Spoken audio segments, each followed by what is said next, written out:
ఏపీలో అఖండ విజయం సొంతం చేసుకున్న తెలుగుదేశం పార్టీ విజయోత్సవాలలో మునిగిపోయింది.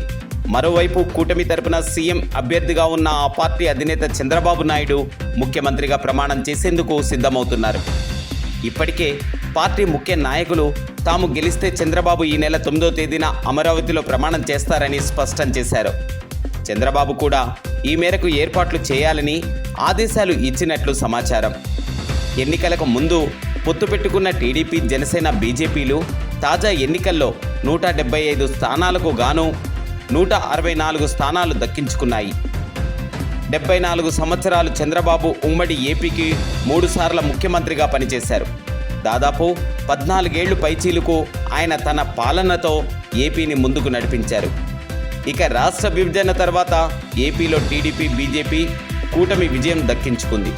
దీంతో విభజిత ఏపీకి తొలిసారిగా ముఖ్యమంత్రిగా వ్యవహరించారు. 2019లో వైసీపీ అధికారంలోకి వచ్చింది. 5 ఏళ్ల పాటు చంద్రబాబు ప్రతిపక్షంలో ఉన్నారు. ఈ సమయంలో అనేక ఇబ్బందులు పడ్డారు. ఈసారి పోటీ చేసిన 144 స్థానాల్లో టీడీపీ తొలిసారి 135 స్థానాలు దక్కించుకొని చరిత్ర సృష్టించింది. అయితే కూటమిలో అంతర్గత చర్చల అనంతరం ఏ పార్టీకి ఎన్ని మంత్రి పదవులు తేల్చుకొని ఈ నెల 9వ తేదీన చంద్రబాబు ఏపీ ముఖ్యమంత్రిగా ప్రమాణ స్వీకారం చేయనున్నారు.